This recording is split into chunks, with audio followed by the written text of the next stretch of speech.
2025 সালের 21 জুলাই সোমবার, সময় দুপুর 1:18। বাংলাদেশের রাজধানী ঢাকার উত্তরায় মাইলস্টোন স্কুল অ্যান্ড কলেজে তখন শিশু শ্রেণীগুলোর ছুটি, আর টিফিনের বিরতি চলছিল উপরের শ্রেণীগুলোতে। নিচের দিকের ক্লাসগুলোর শিশুদের বাড়িতে ফিরিয়ে নিতে অন্যান্য দিনের মতোই স্কুলে এসেছেন অনেক অভিভাবক। স্কুল গমগম করছিল কোমলমতি শিক্ষার্থীদের কোলাহলে। ঠিক সেই সময় স্কুলের ভবনে যেন আছড়ে পড়ে আগুনের গোলা। বাংলাদেশ বিমান বাহিনীর একটি F-7 BGI প্রশিক্ষণ বিমান উড্ডয়নের মাত্র 12 মিনিটের মাথায় বিধ্বস্ত হয় স্কুলটিতে। মুহূর্তেই ধ্বংসক্ষেত্রে পরিণত হয় মাইলস্টোন স্কুল অ্যান্ড কলেজ। মর্মান্তিক এই দুর্ঘটনায় প্রথম দিনের হিসাবে নিহত হয়েছেন পাইলট সহ 22 জন, যাদের বেশিরভাগই কোমলমতি শিশু। হাসপাতালে ভর্তি আহতদেরও বেশিরভাগ শিশু। তাদের অনেকের অবস্থাই আশঙ্কাজনক। এই দুর্ঘটনায় মৃতের সংখ্যা আরও বাড়বে বলে আশঙ্কা চিকিৎসকদের। মর্মান্তিক এই দুর্ঘটনায় শোকে স্তব্ধ হয়ে গেছে গোটা বাংলাদেশ। যার সন্তানের প্রাণ গেছে তার বুক ফাটা আর্তনাদে চোখ বেয়ে পানি নেমে আসছে সবার। একই সাথে এই ভয়াবহ দুর্ঘটনা জন্ম দিয়েছে অনেক প্রশ্নের। কি এই F-7 বিমান? কোথায় তৈরি হয় এটি? আর কেনই বা বারবার দুর্ঘটনার শিকার হচ্ছে এই মডেলটি? আজকের ভিডিওতে আমরা এই সব প্রশ্নের উত্তর খোঁজার চেষ্টা করব। F-7 বিমানটি মূলত চীনের তৈরি। এর প্রস্তুতকারক সংস্থা চীনের চেংদু এয়ারক্রাফট কর্পোরেশন CSA। চীনে এটি J-7 নামে পরিচিত। বিমানটি আসলে সোভিয়েত ইউনিয়নের বিখ্যাত MiG-21 যুদ্ধ বিমানের চীনা সংস্করণ। যুক্তরাষ্ট্র সোভিয়েত ইউনিয়ন স্নায়ু যুদ্ধের সময় চীন সোভিয়েত প্রযুক্তি ব্যবহার করে নিজেদের সামরিক সক্ষমতা বাড়াতে এই বিমানটি তৈরি করে।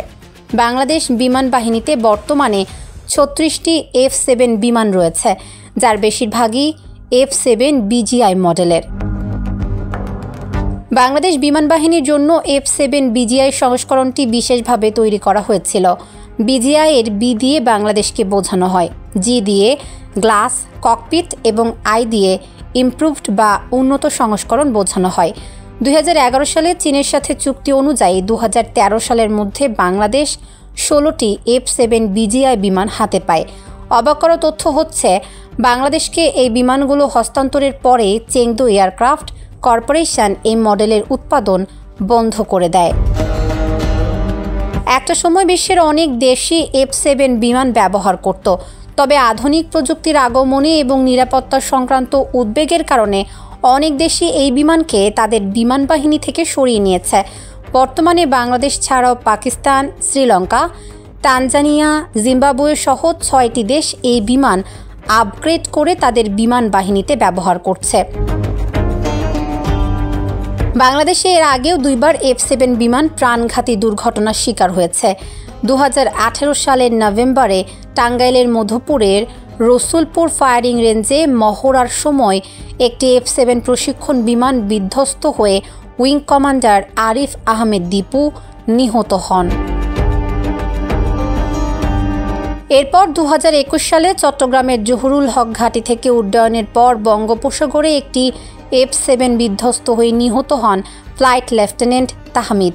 শুধু বাংলাদেশেই নয়, পাকিস্তান, ইরান এবং জিম্বাবুয়েতেও এই মডেলের বিমান বিধ্বস্ত হওয়ার নজির রয়েছে। নতুন প্রজন্মের যুদ্ধ বিমানের তুলনায় এর দুর্ঘটনার হার তুলনামূলকভাবে বেশি। এর প্রধান কারণ হিসেবে পুরনো নকশার এয়ারফ্রেম, সীমিত নিরাপত্তা ব্যবস্থা এবং আধুনিক ফ্লাইট নিয়ন্ত্রণ ব্যবস্থার অভাবকে দায়ী করা হয়। এভিয়েশন বিশেষজ্ঞরা বলছেন, F-7 একটি কম স্বয়ংক্রিয় যুদ্ধ বিমান।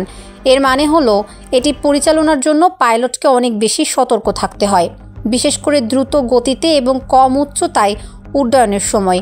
যদিও বাংলাদেশের জন্য তৈরি F-7 BGI সংস্করণে কিছু আধুনিকায়ন করা হয়েছে, যেমন গ্লাস, ককপিট, উন্নত রাডার এবং নেভিগেশন সিস্টেম উন্নত করা হয়েছে, তবে এর মূল কাঠামো কয়েক দশক পুরনো প্রযুক্তির ওপর ভিত্তি করে তৈরি।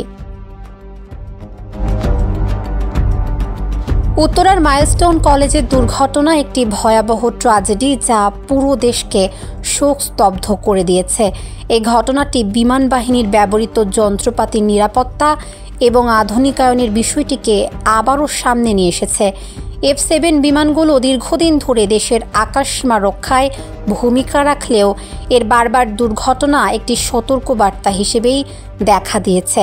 ভবিষ্যতে যেন আবার এমন মর্মান্তিক দুর্ঘটনা না হয়, সেজন্য প্রয়োজনীয় পদক্ষেপ গ্রহণ করা হবে, এটাই সবার প্রত্যাশা।